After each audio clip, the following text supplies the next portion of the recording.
celebration and honor of the National Hispanic Heritage Month and the many contributions that the Hispanic and the Latinx people have had in the history, culture, and achievements of the United States, Squire Patton Boggs is proud to present this roundtable with a spotlight on Latin America. The Latino population is one of the fastest growing populations in the US, and we continue to play an essential role in the diverse fabric of our nation and in shaping its future. Squire Patton Boggs has a long and extensive history of proudly working in and with Latin America, and we count with dozens of professionals whose practice focus on Latin America. Everything from litigation and arbitration, corporate M&A, FCPA, energy, infrastructure, technology, among many other specialties. Today, we have the benefit of listening to three of our partners, each with a broad range of experience working in Latin America and with Latin American sovereigns and clients. So allow me to introduce each of them to you today.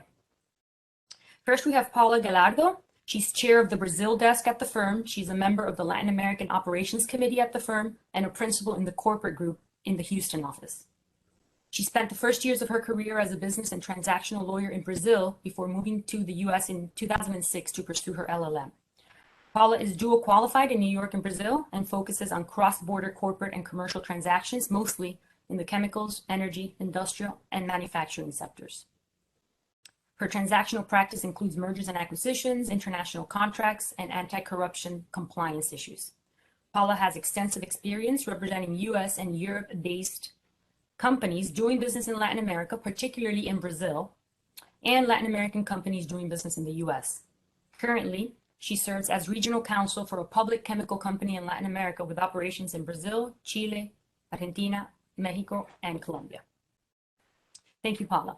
Next, we have Eduardo Guzman. Eduardo is chair of the Caribbean and Central America desk and a partner in the firm's communications group. He represents technology, media, and telecommunication companies and government entities with regulatory matters, dispute resolution proceedings, and technology and infrastructure projects. Eduardo was born and raised in Puerto Rico and is admitted to practice law in Puerto Rico. A significant portion of his practice is dedicated to Puerto Rican clients and issues. Drawing on his knowledge of the market and deep relationships, Eduardo regularly advises companies on legal, business, regulatory, and political issues related to doing business in Puerto Rico. Then we have Rafael Langer Osuna. Rafael is a litigation partner who works out of the San Francisco and Miami offices of Squire Patton Boggs. They were born in Bolivia and are a dual US-Bolivian citizen. Rafael uses their Spanish language ability to help Latin American clients navigate multi-jurisdictional disputes that involve US courts. Rafael focuses on litigation for and against Latin American governments, as well as resolving legal disputes that arise through the internet. Rafael also coordinates multi-jurisdictional disputes involving clients from various Latin American countries, including Bolivia, Argentina, Colombia, and Mexico. He also has assisted clients with Foreign Corrupt Practices Act investigations and maintains an active pro bono practice, including, among other things, representing trans women seeking asylum from conditions in Central America. Very briefly, I'll introduce myself. My name is Digna French, and I'm co-chair of the Squire Patton Boggs Miami Latin America Task Force. I'm a member of the Latin America Operations Committee, and I am a partner in the litigation group resident in the Miami office. I am Cuban, born and raised in Miami, and my practice focuses on complex commercial litigation and arbitration matters. A large part of my practice focuses on defending sovereign nations and government entities, particularly on issues having to do with expropriations and seizures, international claims, and domestication of foreign judgments. I also represent clients in issues having to do with internal and money laundering investigations and the judicial proceedings that come about because of those investigations. So as you can see, we have a lot of experience in Latin America on this call today, so I'm going to start with some of the questions for our panelists. I'll start with some general questions that basically everybody can answer, and we'll go with more specifics as we move on. So for all the panelists, I think I'll start with a question that is affecting the entire world, really. You know, what legal concerns have emerged throughout Latin America since the COVID pandemic, and what factors have contributed to it? And anybody can start with that question, please. So one thing that I've seen is that, as has happened across the globe, the pandemic which, by the way, is not fully under control in Latin America yet. Vaccination rates are nowhere near what they need to be in a number of Latin American countries, since the United States, in particular, has been really privileged to have a great deal more resources, and frankly, to have had companies like Moderna right there ready and waiting to produce an mRNA vaccine. Because the pandemic is still being brought under control, there have been a great deal of efforts to increase public spending on public health, to improve the infrastructure there. And at the same time, there's been this increased pressure on governments to look and be responsive. The result of the latter is an increased emphasis on prosecuting and preventing corruption, which is an area that impacts my practice, and I believe the practices of a few others here. And so we've got a combined impact here of increased public spending, which unfortunately is probably going to result in some debt litigation later on, and also this increased focus on public accountability. That's what I've been seeing. I'm going to focus a little bit in Brazil, and but of course, a lot of the issues that I'm going to mention here, it's going to be applicable to the region in general. But in Brazil, I think for us to talk about what are the changes, especially in the legal area that we've been dealing, we have to talk about a little bit what's the political scenario, especially with the COVID, it's happening. And as Rafael mentioned, it's a little bit, I'll be a little bit more emphatic than Rafael, it's chaotic. We see a scenario that in Brazil, for example, we see more than 600,000 people that died because of the COVID. We see the federal and municipality and the state governments fighting for decisions such as vaccination, lockdowns. So there is not a synergy for the government. We see as well, I think it was the government, it was exposure that they were not able to provide basic social service to its citizens. And then currently in Brazil right now, we have a commission from the Senate investigating corruption and negligence that happened during and until right now of the COVID, which involves the president. So we see a lot of conflict and a lot of things going the political side, and then we'll see some effects on the legal side. So, for example, we see a lot of the changes in the labor relationship, labor and employment. So now employees working from home. How do you do that? You do different types of agreements. Do you have to negotiate with the unions? We see that in the beginning especially in the beginning of the pandemic, when we had the lockdowns, companies were completely lost because it was a completely new scenario and there was not a lot of information what would be the correct procedure to happen. We see what Rafael mentioned about, I would say, increase of corruption risk, especially we are dealing with Latin America. Corruption, it is a big thing. And we see the government issuing some new laws. In Brazil, we have the coronavirus law, basically saying that taking the land for bid process, dismissing tax and labor certificates. It's to accelerate the process to buy things that are basic, that we didn't have it, ventilators, syringes, vaccines. So, and these was also some room for corruption. And we also see companies just trying to survive to the situation, the employees at home, the consumption's down, the economic crisis happening, and they have the budget for corruption, and they say, should I use this budget for anti-corruption measures, or should I invest in my business? And things that they were supposed to process, that was supposed to happen, that was consolidated, becoming a little bit more relaxed due to the situation, and also open room to some corruption possibilities, would say like that. Yeah, and I'll piggyback on that to add, as a result of the pandemic, you would think a lot of Latin American companies and governments have been, as you say, increasingly concerned with issues of corruption. And I want to ask you, Rafael, particularly the countries that you deal with, do you see compliance and anti-corruption initiatives being something that's being considered more so now, given the pandemic and given everything that's occurring, like Paula was mentioning? Yeah, absolutely. A great deal more emphasis has been placed on anti-corruption efforts, both from the perspective of the Latin American countries, and also there's been an annual year-over-year dramatic increase in FCPA enforcement. That's the Foreign Corrupt Practices Act by the US government. The result of which is just that it's becoming a very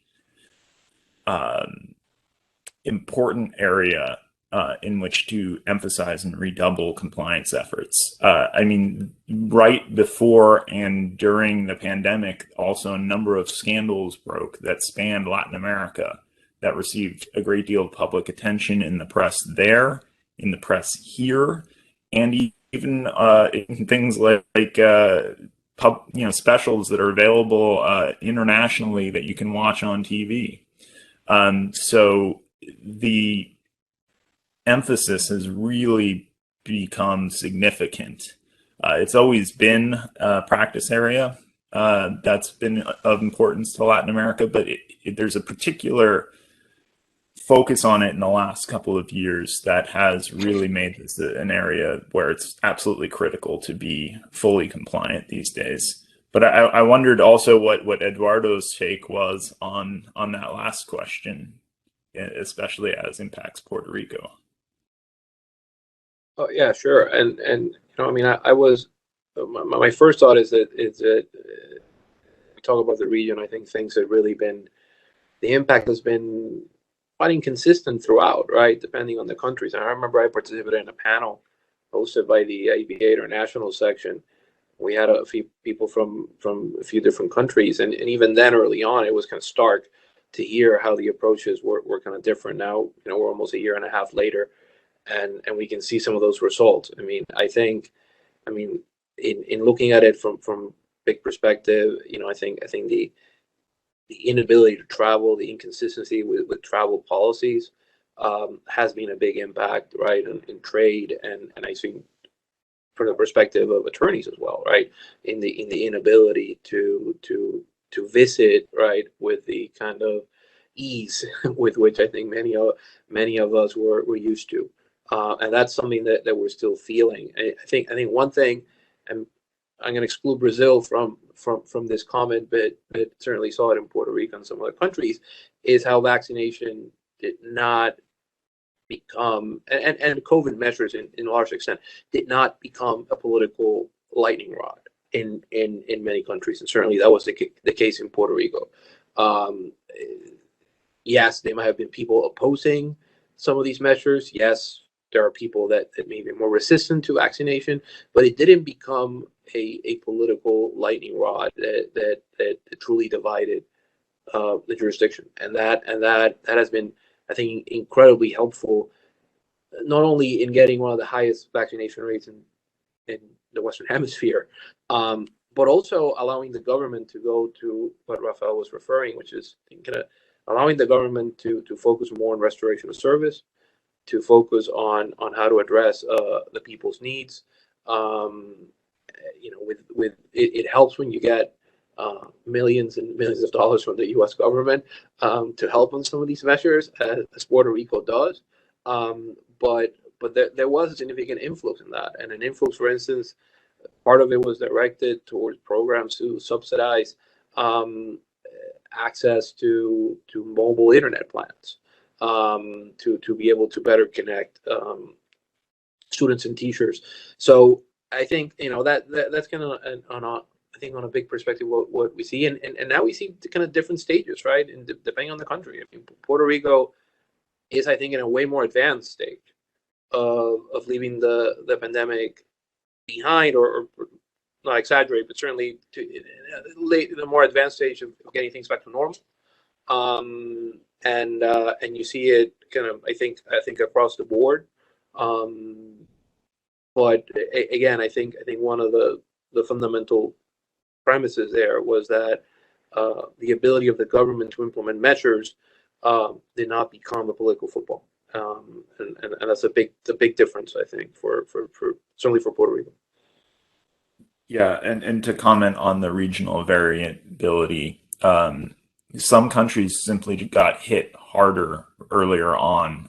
There were some really devastating stories coming out of Ecuador, for instance, very early on, simply because they had some of the first cases and some of the first real explosions of transmission, whereas other countries had less impact early on and were able to respond by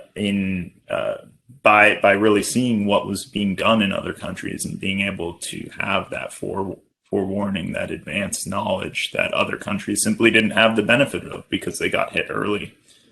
And these things, of course, have critical impact in Latin America, where the tourism sector is a very large one. When that source of funding goes away, which it was forced to when the borders, everyone internationally was closing borders and restricting travel in one degree or another, that has system-wide impacts on the economy down in Latin America of a number of different countries. Right, you have the border closures, as you're saying, and the quarantines that affect supply chain, that causes job cuts, and it was just sort of like the perfect storm for Latin America, the economic conditions that they were in already to begin with. Then you add the political dispute between at least talking about Brazil, between the federal, state, and municipalities. Then you mix everything. Yes, then you have the great problems that Latin America is facing. Agree.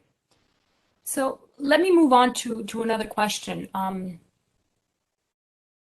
Let's discuss some of the challenges that we encounter when we deal with Latin America. Not only the difference between the common law and the civil law, but also political scenarios that may affect a transaction or a matter, presidential elections, economic conditions that we've been discussing, any of those things.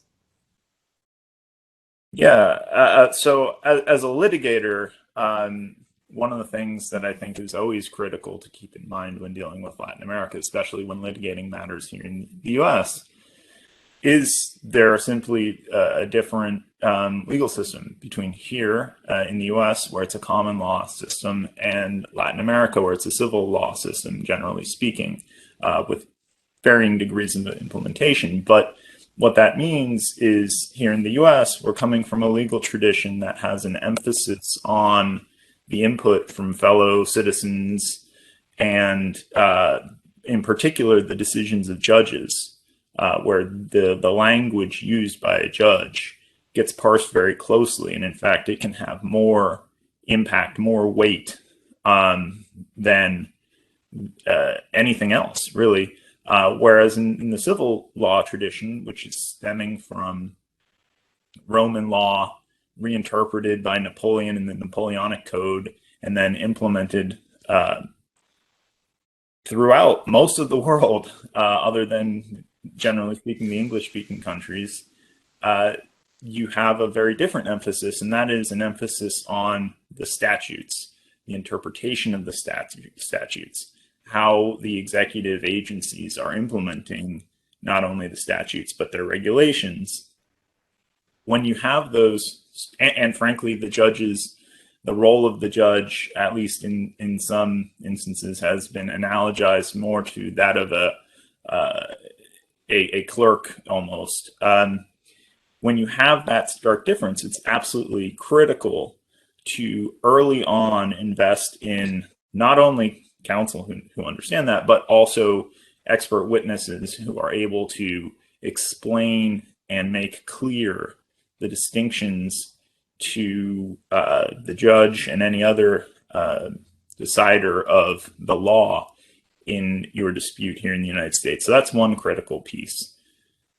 And I'm sure all of us on this panel could talk for a great deal of time about the differences between the civil and common law, especially, you know, those of us who have LLM degrees, Paula. The other thing, though, that comes into play is in Latin America, unlike in the United States, there is generally speaking, a very broad political spectrum, where you have actual communist parties on the left, and you have far right-wing parties on the right. And there's a tendency either to have to collaborate between those parties or to shift back and forth. And when you get one of those shifts, somewhat dramatic shift in government approach to foreign investment, government approach to the way services should be distributed throughout society, and in many instances, a fundamental rewriting of the Constitution. At that point, you have to really think about how you're going to incorporate those political changes as well. And of course, then there's the very basic thing of the fact that, yeah, Latin America involves Spanish and it involves Portuguese, but the Spanish in Bolivia, which, you know, I happen to think is particularly clear and slow and lightly spoken, is not the same as, for instance, the Spanish in Cuba, where they, you know, might eat a few syllables or every other one. Things I disagree with that. I disagree with that. And you have, but more importantly, and less, more importantly, you have to focus on different legal terminology and different legal, different meanings for different words that can be quite distinct. So that's another thing that you have to focus on. I really think that those three things, the distinction between civil and common law, the real variation in political environment, and also the fact that each of the countries has truly distinct language, those are all very important factors. Rafael, los brasileños hablamos todos. The Brazilians think that we speak well Spanish, whatever. But I agree with everything. We have a say that Brazil is not for amateurs because of the numerous challenges that we have to do business in the country. And I disagree with that. I think Brazil is a country that you have to have a good lawyer and have a good financial advisor, and you have to have a good team. Then you can do business in the country. Just adding about some of the challenge that you mentioned, I would say government bureaucracy. I remember the first time that I moved here to the US and I have to open a company, and I had in the same day, and I was like, what? The same day? It's not like 6 days to 6 months. And so to closing a company, we have some clients that is over a year that we are not able to close a company, to close the tax ID. So the bureaucracy is something that someone dealing with Latin America needs to learn and respect and wait, because it is something. And then they have to understand now it's carnival. It's going to be postponed a month to a week for what we are expecting because we had the carnival and then we had all the holidays. So it is something to consider. I think another topic is the employee benefits and complex employment and labor code. Especially when you're dealing with a US client, that sometimes all the employees are at will, and then suddenly we found out how many rights and benefits an employee has and how difficult it's to terminate and all the rights. And for example, if once you give a benefit, you'll never be able to remove it, or dealing with unions. This sometimes is a little bit hard and is a challenge. Complex tax structure. For example, Brazil has one of the highest tax and one of the highest complex tax structure, and it's dealing with that. It's a little bit complicated. Corruption, as we already mentioned before. Litigation process, that it is extremely the length and the amount of appeals and the whole process in general. How does it work? The discovery part, that if you don't have it. So this is also a huge change. When you're dealing with Latin America, also consider the lack of infrastructure depending on the segment that you are working with.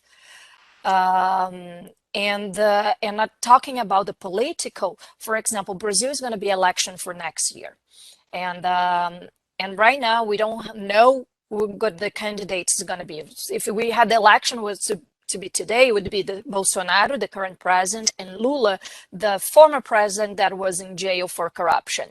And when we have an election like that, usually we see investors a little bit cautious to do the investments, to continue business. So that also impacts, and it's a challenge in dealing with the country. Yeah, I think Paula mentioned something that I think is very important, and from the perspective of both, I think, practitioners, and also from the perspective of investors and entities, right, that are looking to do business in the country, and it really has to do with the idea of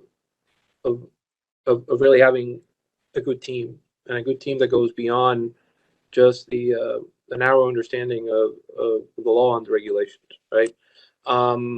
And I say it again, both from the perspective of a practitioner and also an investor, right? I mean, I think practitioners have to be also very mindful of that when you decide to present yourself as someone that can assist clients in one of these countries, you need to have a broader understanding of many of the factors that you mentioned, Digna, and then some of the factors that Paula mentioned in terms of how you incorporate, and I don't mean legally, I mean how you physically kind of incorporate into a country's culture and business kind of world. And I think COVID, in many ways, was a stress test, right, for the importance of these things, because it really I think put a spotlight on who's your team, right?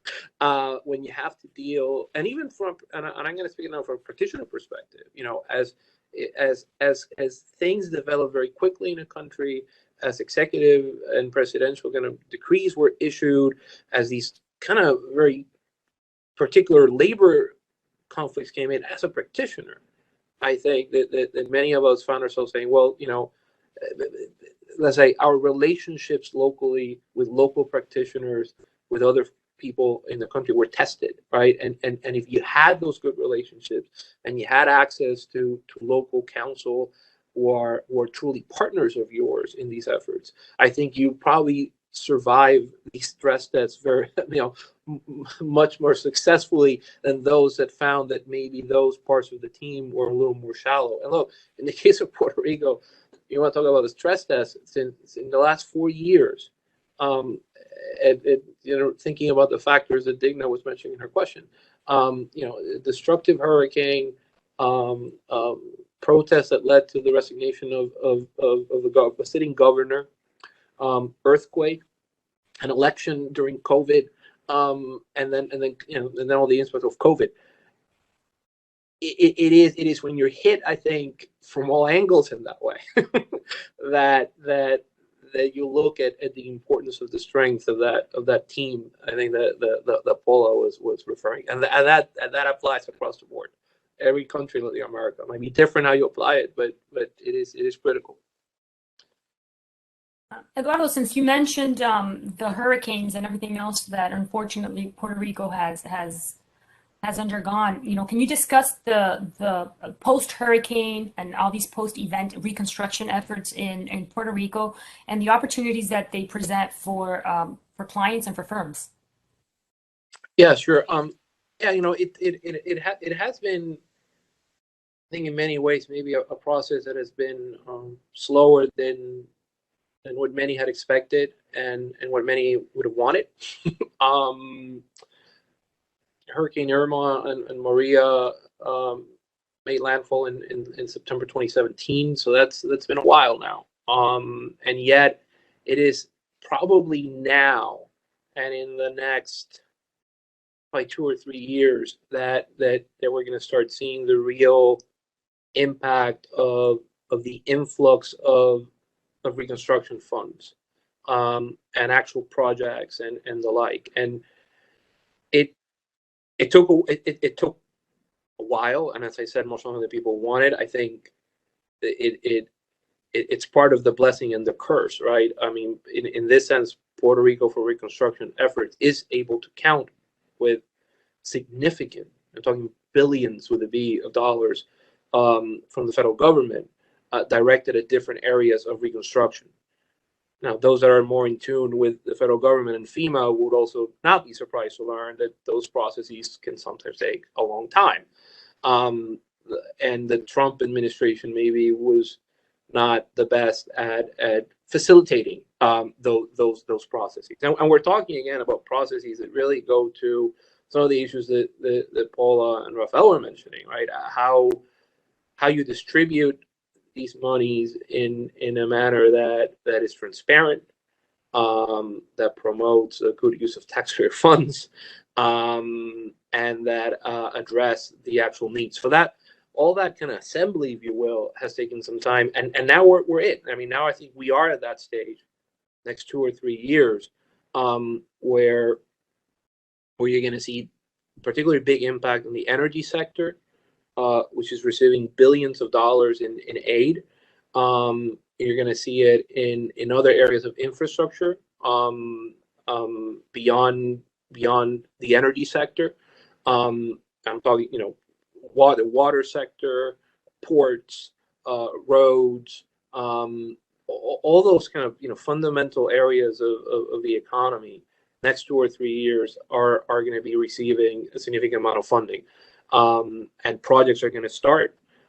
So that's next 2 or 3 years is, I think, frankly, and finally, the reconstruction years, the actual projects on the ground years for Puerto Rico. And it's going to be an exciting, challenging time.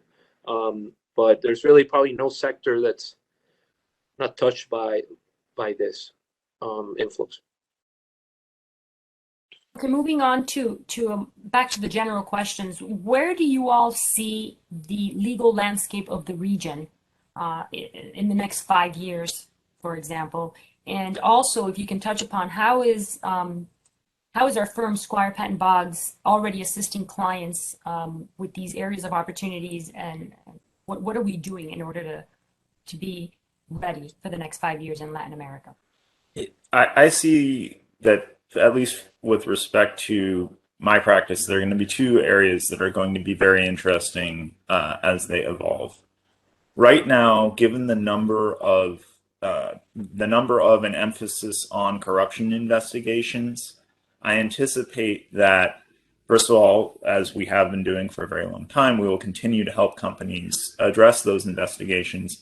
But I also anticipate that both foreign governments and counterparties who were innocent of whatever corruption scheme will be seeking the ability to get assets that have been hidden within the United States. as one of the things that is going to come from these, as these investigations conclude, as prosecutions conclude. So I think there's going to be a lot of efforts to repatriate monies that have been hidden elsewhere as a result of corruption efforts. That's an area that I've been heavily involved in for my entire career. And then less directly relevant to what I'm doing, but very relevant to what many, if not all, of the rest of my colleagues who will touch on Latin American issues do, is the fact that there's going to have to be a reckoning between the relative importance of natural resources to Latin American economies and the effort to move away from fossil fuels, which I think is going to only increase over the next 5 years. And for countries that are heavily dependent upon oil extraction, such as Venezuela, or natural gas, such as Bolivia, where those are really critical exports that underlie a substantial portion of the economy, I think there's going to be some very critical efforts to reform and move the economy away from those resources. That might mean that there's a reemphasis on mining in certain countries. It might mean that there is a green sector that develops. Ecotourism, for instance, is one area, but I think that one can only absorb so much of the economic energy that is going to disappear to the extent that countries move away from using oil and natural gas.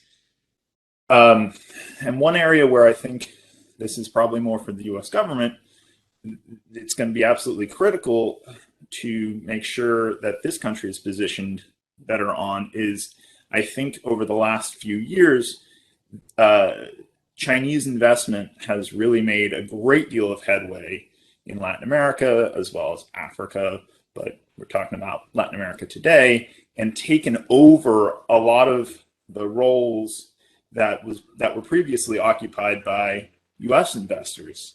And I think it's going to be really critical that there be a policy effort to at least balance some of that, because otherwise I think China is going to be extracting a great deal of wealth. But for the purposes of my practice, I speak Spanish, I speak Chinese. If we get in the middle of that, we're here to help. We've been doing it for a while, and I don't know if that'll be necessarily to the greatest benefit of US Latin American relations, but Squire is going to be well positioned to handle that.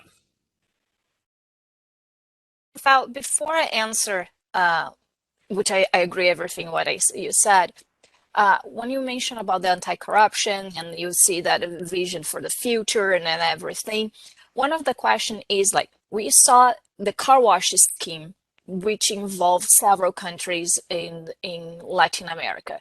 Okay, it started with us, but we were able to explore and pulverize the other countries, and we have impact in every single region. And then we see a president, for example, in the case of Brazil, that came to with the opinion to with the promise to develop. And then we see that's not what happened, and we see a lot of the people that were involved in the car wash being released from jail, the penalties being decreased, and things. Do you see these as a movement that the anti-corruption measurement is a political issue, and then it might get weak depending of the government, or it's something that because of the influence of the FCPA and UK Bribery Act is just tends to expand and was just a lapse of what's happening right now?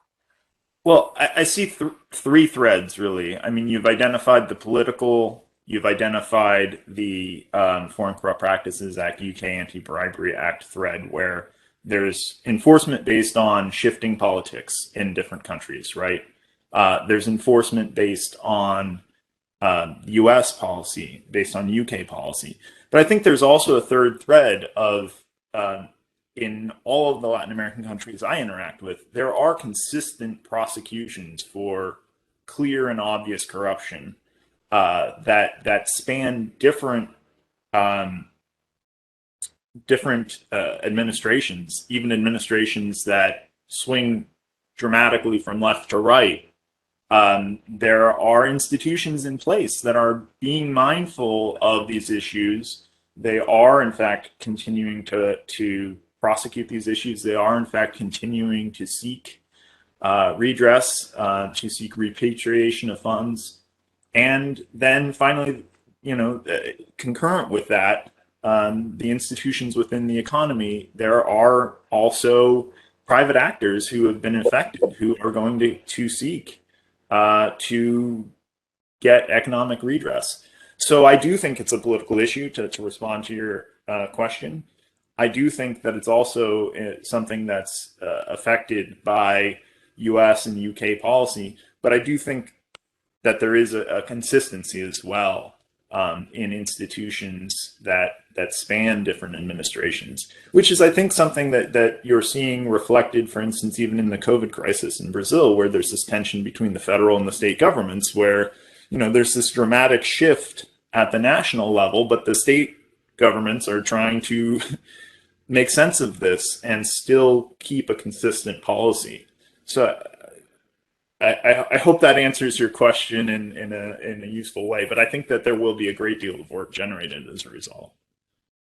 I agree with you, and I think even the political, it is a very important part in a segment of that.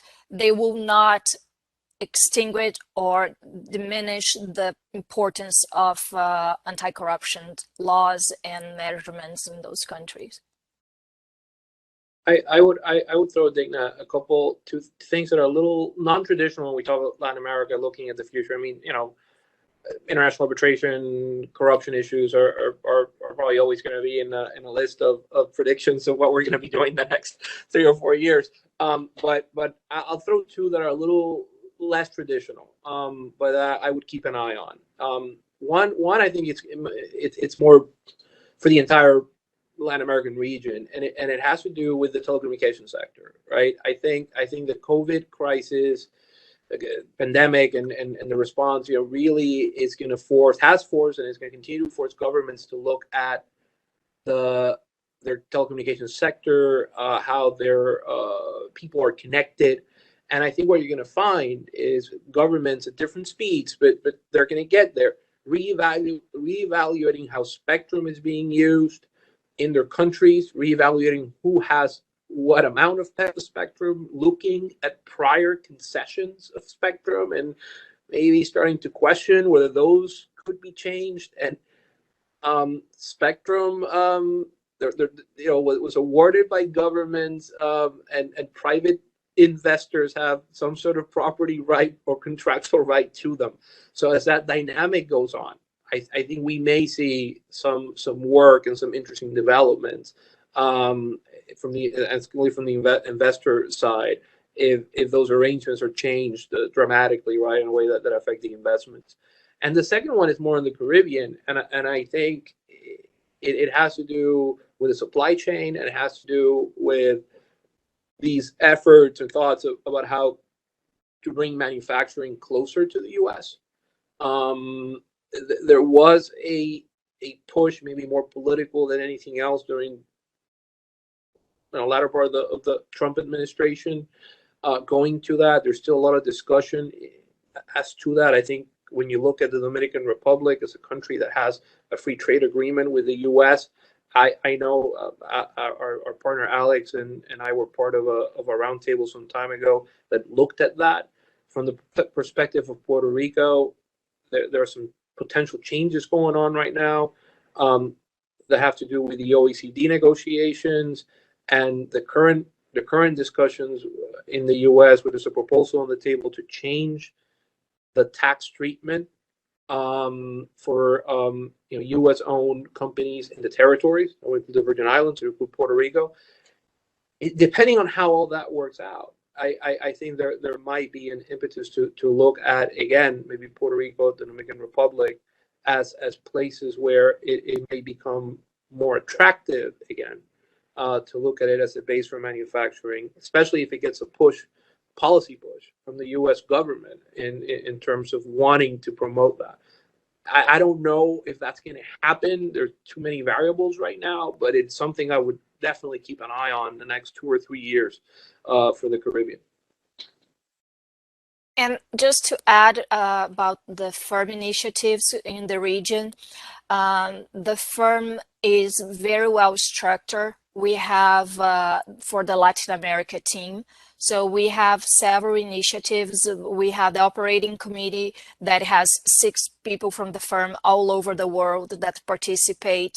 And we have the executive committee for Latin America that's about 23 members that we meet frequently and discuss the region, and we have the desks. As you mentioned, I'm the head of the Brazil desk. We have 17 members of the Brazil desk, and we have members from Russia, from France, Spain, United States, and it's global. And different practice group too. So, and that we meet once a month. We discuss Brazil, how initiatives. We are constantly in the country. We stop right now because of COVID, and we provide our clients with the support of opportunities, what's going on in the country, and not only the part that is what the legal initiative, but politically, economically, what's going on, so how we can help them. And so we have a very robust group that is constantly in Latin America, presence in Latin America, that speak the language or was licensed in the country, that we can help the clients to develop their activities in the country, or even Latin American clients that wants to come, for example, to the US and understand the system and how to do business here. And this nearshoring issue, Digna, I think it's a good example of how truly, I mean, it's not a cliche. I mean, truly the global nature of our practice can make a big difference, right? When you look at the nearshoring issue I was describing, we have an office in Santo Domingo. We have really dedicated resources to Puerto Rico. We have attorneys who are true experts on the international taxation issues. We have attorneys that literally can focus on we have a group of attorneys that focus on nearshoring, right? And shipping issues and manufacturing. So we have the public policy component, which is so important. I mean, that is an example, I think, of an issue that regional impact, but where we can see how we are, I think, very strongly positioned to get involved in something like that that has so many facets to it. Yeah, and I would add to that our teams that are that specialize in energy transactions as well, that span the U.S. and Latin America, with quite a bit of emphasis on big projects in Latin America.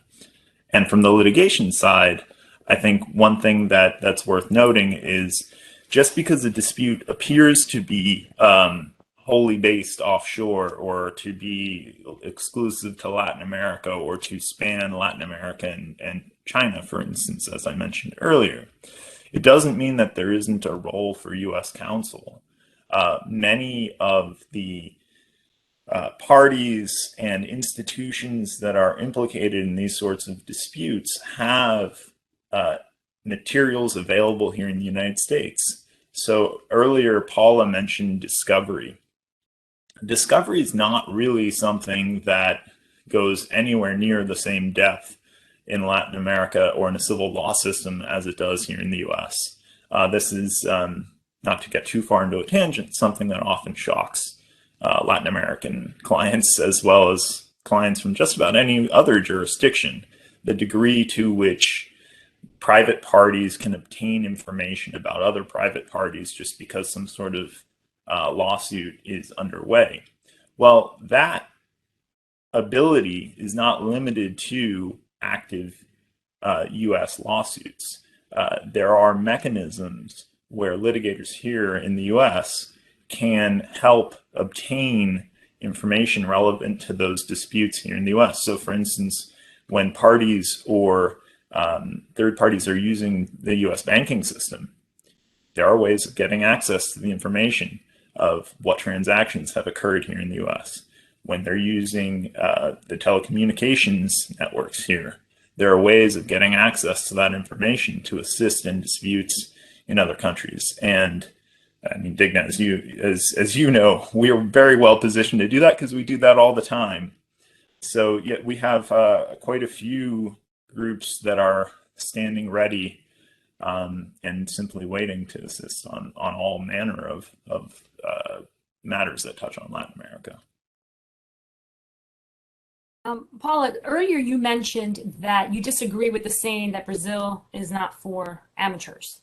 Can you briefly discuss, what new opportunities do you see for investors or for companies in Brazil? And I think, Eduardo, you can touch upon that as well, and Rafael, in the countries that you deal with. Right now, especially for foreign investors, there is a lot of opportunities in Brazil, mainly because Brazil is cheap. If you look at the currency exchange rate, it's almost 6 to 1. So $1 is almost 6 reais. And so Brazil, it is cheap right now for the foreign investor. And it's not only that, there is a lot of opportunities in the pipeline. The government with a very robust program for privatization, especially in the area of infrastructure. So we are talking about railways, highways, sanitation, water waste, solid waste management. The government just had a new sanitation regulation exactly to help private investors to participate on those bids. Energy infrastructure, alternative energy investment. We are talking a lot of solar that is happening right now, and wind. We do have the ethanol that it's not corn based but sugarcane based. So the agribusiness, for example, 60% of the land of Brazil is farming, and from the 60%, like 77, it's for exportation. So it is sectors they need money. They need, for example, the agribusiness, they need machinery, and that is an opportunity for investments. And I think, the government is trying to make it less bureaucratic. So we see some recent bids they had in English as well. They are trying to facilitate the process to have obtain the documents. So I would say that these would be the major areas right now that we are talking. But I think what Eduardo mentioned, the 5G, now that it has a huge competition between the Chinese and the Americans for the 5G in Brazil. So there are a lot of opportunities for investment in the country, and of course oil and gas too. Yeah, and look, I mean, I think in the case of Puerto Rico, the current governor was elected last year. It's a 4-year term. He is very committed to promoting public-private partnerships in really several sectors in Puerto Rico. And so beyond these reconstruction programs that I discussed earlier, I think that is going to be a vehicle for a lot of interest from investors in Puerto Rico, and just by the sheer amount of sectors that would be touched by some of these initiatives that the governor wants to push, and the way he wants to emphasize the vehicle of the P3 as a way to get projects done and to bring that private capital and the private know-how to the island. And so that's I think that short term, I would be keeping an eye on that. I think a lot of opportunities are going to be there. Puerto Rico has one thing, though. Your question to Paula and Paula's comment about Brazil made me think about that. And look, I mean, Puerto Rico, because it is a part of U.S. jurisdiction. Some of the issues that come with risk are a alleviated in some sense, right? There's certainly the ability to go to federal court and seek remedies is an important, super valuable tool to any U.S. or even foreign investor that goes to Puerto Rico. But I think that can sometimes, and I've seen it throughout my life in talking to folks who are looking at Puerto Rico or who are actually already there or at different stages. It can lull them a little bit into not appreciating some of the very real cultural issues that you need to be sensitive to. It can lull them into thinking that, well, because I had this experience over in whatever country, I surely know how to handle the labor union here, the press here, the government here. And look, every country will probably argue that they're unique, right, in some of these issues, and there's a lot of truth to that. But Puerto Rico is a hybrid jurisdiction in many ways, right? There's these elements of the U.S., there's these elements of Latin America. It has its own history.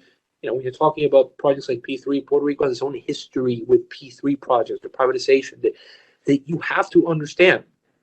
And I do think that there is a level of humility that is necessary when you're looking at a big project like that, and that humility, I think, leads you hopefully to surround yourself with the right team, and the right team that can explain to you these dynamics, so that A, you know what you're getting yourself into, which often is not the case, and B, once you're in there, then you can better handle it, right? And that to me is very important for anyone that's looking at Puerto Rico within these opportunities that I mentioned.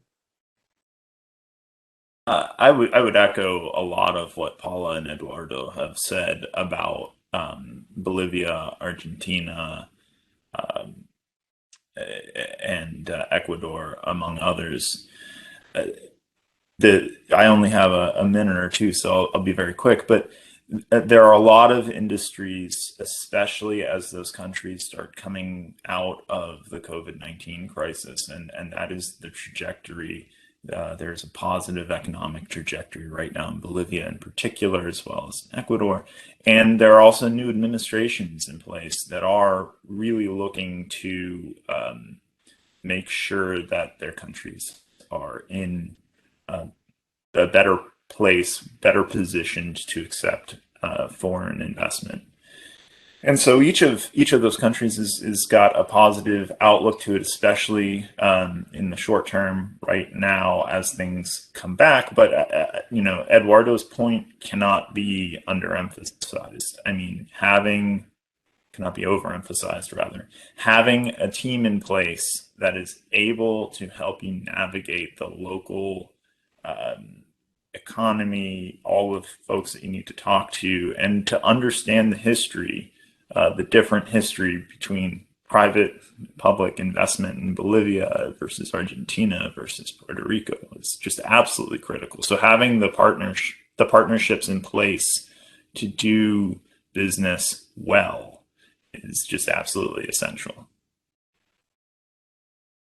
Well, thank you all. It's 2:00, so we have to end. I want to thank everybody who joined us. If you have any questions at all about our capabilities and Squire Patton Boggs' capabilities in Latin America, please feel free to reach out to any of us. This program has been approved for CLE credit in certain states, in Arizona, California, Florida, New Jersey, New York, and Texas. The program is still pending CLE in Illinois and Ohio. And again, if you have any questions, feel free to reach out to us. Thank you very much.